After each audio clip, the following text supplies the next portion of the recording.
So we were in like this factory place and we was trying to get out. There was a whole bunch of machinery everywhere and it was people everywhere. And I don't even remember how we got in, but we couldn't get out the same way we got in. So he parked his car and we went inside and we had to, um,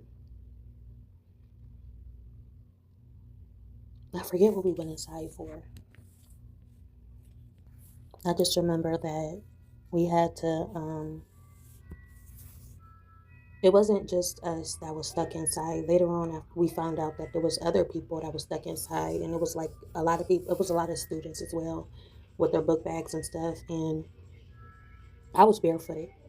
I don't know why I was barefooted, but I was barefooted. And um, they told the guy that I was with that he had to do this. I guess it was like a whole bunch of barrels. You know how a factory is. It has a whole bunch of different stuff. Like um, it's a lot of dumping and it's a lot of like we couldn't if we went into like a dumpster or something it'd be like smashing and this and that and the third. So he had this they had this barrel where he had to run with this barrel as quick as they can, and then it will take him to the exit.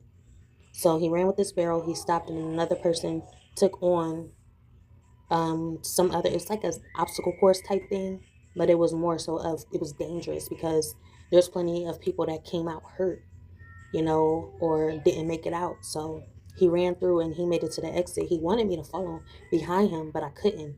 I was like, I'm barefooted. How the heck am I going to even run as fast, or how am I going to do this? It's kind of like, how Jesus said walk on water, and he said come on, don't think about it, just believe and keep going. I was at that point where I couldn't, I'm just thinking about all the reasons why I shouldn't. And so he made it out, and eventually he did come back because we didn't. He noticed that I didn't run when I was supposed to. So I'm standing there, and a lot of other people is talking to me. Like, you stuck in here, and they're trying to figure out how to get me out. So there was this time where I had to climb this pole, and then my two kids was with me too. I wound up getting them off the pole. But there was these women. It was like, all right, since he gave up and he ain't trying to get you out, we're gonna try to get you out. So they wound up doing the course again. And instead of having me run, they put me inside the barrel. So I was inside the barrel, and then they ran with me, and they transported me to another barrel. And then I had to hurry up and get out of that barrel to reach the exit. And I reached the exit. So then I noticed that I knew how to get out. It's like once you know how to get out, you always take yourself back. You go back because you know how to get out. So you go back just to be curious about what the place actually is. And that's what I did. My butt went back in, being curious of, all those people that was stuck inside. Um, and I was just looking at them, seeing how them, like it was a whole bunch of people, but anybody barely got out. It was probably like a handful of people that actually got out of 200, 300, and I was just going and scoping out the place. But then I knew how to get out, so I wound up getting out, and I wound up getting back out, going back to the exit. Um, and I was hungry, I was tired, and I'm waiting for him because he had got out. So I'm running towards the car. I'm seeing where the car is, and the car isn't there. I'm like, okay, so we just gonna wait for him. It's me and my two kids. I'm like, we gonna wait for him and see if he comes back because he's supposed to come back.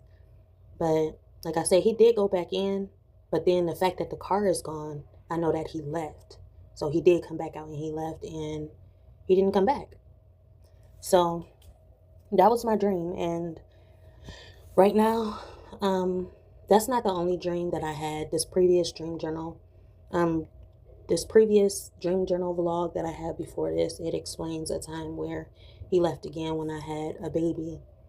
And I was just about to start writing. I'm just like, it's been too many times where he left and didn't come back. And then this morning, I was just reflecting on the dream, and I'm just like, maybe this is not the only time. Like, maybe, you know how people is there mentally, they're there spiritually, they're there fully. And then there's people that leave and then they come back, but they come back physically, but they don't come back mentally. You know that they're spiritually not there. You know, their body is here, but they're not there. They're not there. So it's just like, when I reflect on my past relationship, it's many times that he was not there. You know, there was one time when he was there, but then for so many years, I sat there and I wondered. I cried. I went to the basement because the basement was my little spot to just chill and reflect and get away from the relationship. So I made a little spot in the basement. I'm down there, you know, venting, reflecting, not really venting, but just reflecting and just, you know, going through that rabbit hole of my mind of this relationship. And I'm just sitting there like, why doesn't he care? Why when I cry, it doesn't touch him at all? Why when I pour out my heart, I receive nothing back?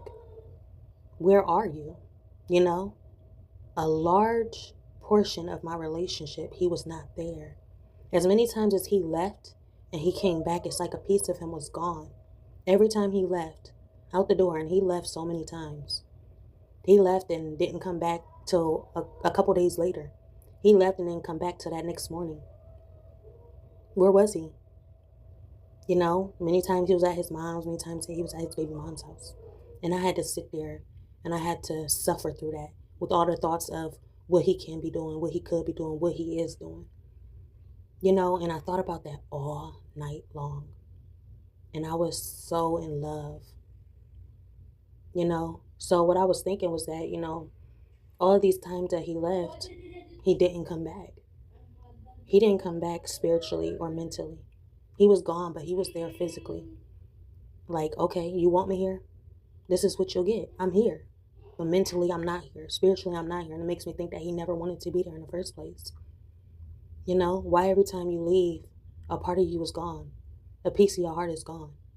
As if you're going out and you're just throwing out all of my emotions, all of your emotions, and you're coming back as an empty corpse.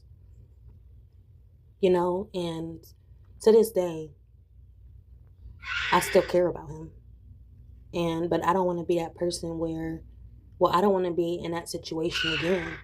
And it's like these dreams are reminders that of all the times that he left and he didn't come back. You know, when I had that baby in the last dream, he didn't come back. When I finally made it out, he didn't come back because he gave up on me. You know, too many times I've been given up on. And this person can be a reflection of everybody in my life that gave up on me. They walked out the door on me. They didn't believe in me. You know, and it's too many times where I believe in myself and they finally see, oh, you know, oh, she made it out. And then they try to come back. And I let them come back like a dummy, like a fool. You know, I try not to, but I do. I don't want to, but I do. It's like something that's against my will. They give up on me and they go away.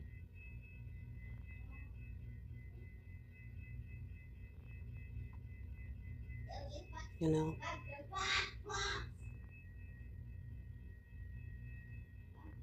And it just leaves me thinking. With all these reminders of him walking out, why do I still have hope in that area? Why do I have this endless hope? This hopeless hope that's still there? Why? You know? So yeah, that was my dream. Of course, that wasn't all of my dream because this dream was a little bit too detail oriented. Like, it was so detailed. It's so many details. But yeah, that's how much I can get. With that being said, like, comment, subscribe, be notified, share at your own free will. Take care. Bye.